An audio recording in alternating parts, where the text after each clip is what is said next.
Congratulations, Real Madrid. After so many years of trials and tribulations, you have finally achieved the ultimate, the glorious treble. Me making 3 videos on you in a matter of a month. Listen, I know what you're thinking. Should I really be posting this after what happened last week?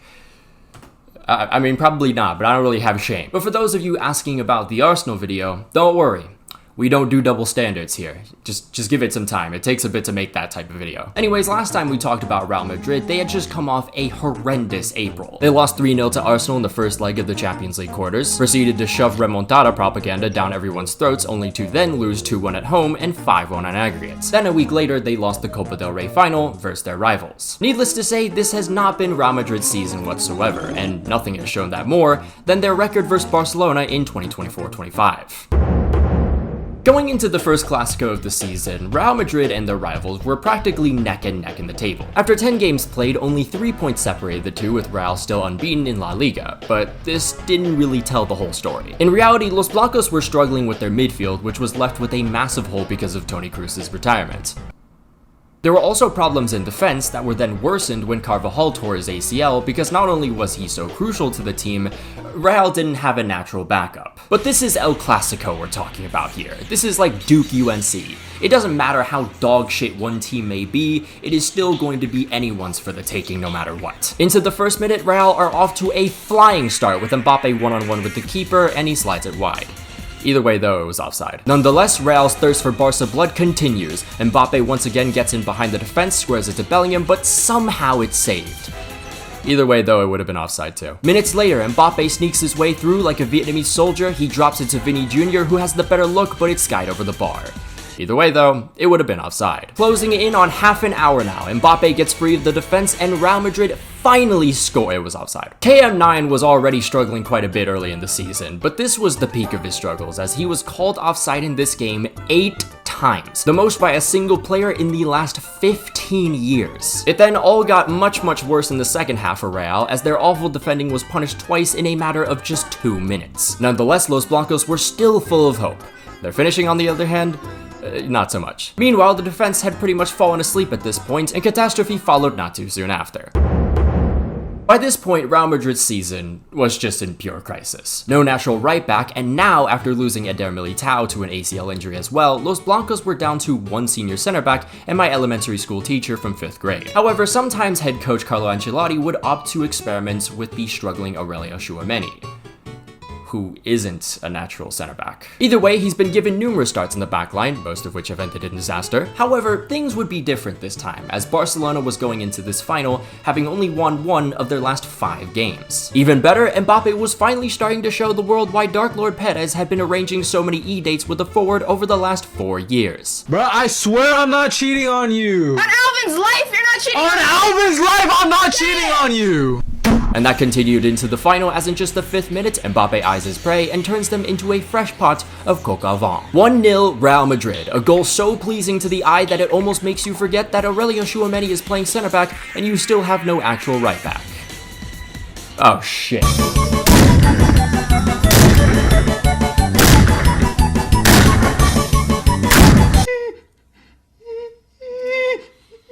Yep, this is...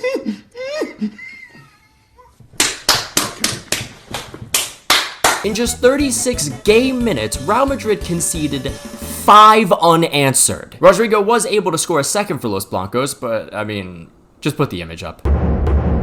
As mentioned before, April was a month that Real Madrid will want to forget. Their title hopes took a massive hit after conceding a last-minute winner to Valencia at home. Then there was the 5-1 loss on aggregate versus Arsenal in the quarters, but don't worry lads, there's still the 3rd leg. The remontada is still alive, don't give up now. The Madridistas at this point just wanted the month to end, but there was still waiting in the distance a 3rd Clásico in the Copa del Rey final. And the club did everything in its power to dodge Barcelona. They harassed the referee once he was announced, got mad when he started crying about his family being bullied, defended it by citing freedom of speech, and then allegedly threatened to boycott the final unless the officiating team was changed. However, Real Madrid did not get their way, and it was pretty evident that they were sealed.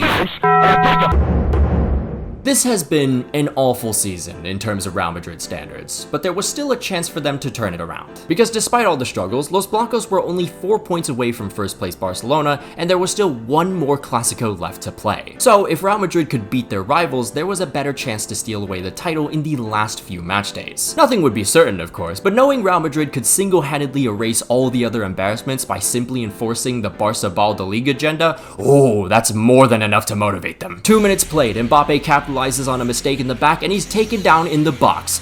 Es un penal Real Madrid. He converts from the spot and it's the perfect start for Real Madrid. 13 minutes played. He is offside man no more. Kylian Mbappe times his run to perfection and we are witnessing firsthand a superstar mature in his step.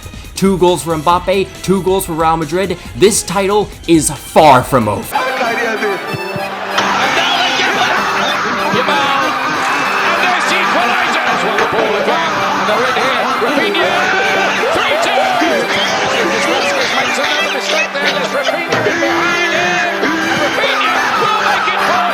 There's an old saying in Tennessee, I know it's in Texas, probably in Tennessee, that says, fool me once, shame on you. If fool me, we can't get fooled again. Well, this is what happens when you decide to ignore the fact that you only had 3 senior center backs and 1 right back to start the whole season. And Real has had plenty of time to address these issues. Vasquez, for example, who was the culprit for 2 of the goals conceded in this game, has been the backup right back for 2 whole years now. Need I remind you, this guy isn't a right back. But it's not over until it's over. Mbappe refuses to give up the title to Barcelona and grabs his 3rd goal with plenty of time remaining. And then in the 88th minute, Kylian with that 2020 vision finds young rookie Victor Muñoz, who has just the keeper to beat. Yeah, they're gonna send him to Cadiz next season. Corner into stoppage time now. Ancelotti is desperate. He is trying to get one last remontada out of that eyebrow. And it might just work as Real equalize. Hold it! Offside man is alive and well. And that's bye-bye to the title, and hello to the realm of trophyless teams. Here, we even got a seat reserved just for you, Madridistas. It should be mentioned, by the way, that Real Madrid TV, we all remember them, if you don't, watch this video, they pulled the same shit they did in the Copa del Rey, which is really funny in retrospect because here we have the penalty call and Mbappe is clearly offside. Also, Tchouaméni should have gotten a red card for taking down the last man here. And finally, how are you going to allow this, but not this? Interesting. We'll be looking into this. Jokes aside, Real Madrid has a lot of work to do in the summer. For one, they have to bolster up that defense. And so far, it seems like they're being proactive finally, as they're currently linked with Dean Huijsen. I'll give them credit here too. They finally got Trent Alexander-Arnold, but I kind of wonder, is Florentino ready to watch this guy defend? But another important acquisition that needs to be made is a new number 9. Because listen, Mbappe is not a number 9. No matter how many times you put him in that position, no matter how many times you try and manifest it, that man is not a number 9. And with Ancelotti leaving soon, Real Madrid will also have a new head coach in more than likely Real Madrid legend Xabi Alonso. It'll be interesting to see how Xabi gets this team going. He's new blood, so we're gonna probably see this guy evolve in his play style, and also he'll be a lot more proactive in changing the way he plays against these tactics in modern football. Also, not to mention, this man literally led Leverkusen to an invincibles record in the Bundesliga. I mean, that's a more than proven record. So yeah, this was a pretty awful season for Real Madrid, but hypothetically speaking, they should be back to normal next season. If they're not dumb, that is. But what do you guys think? Will Real Madrid actually improve in the summer, or will we see them continue to make the same mistakes as past Galacticos teams?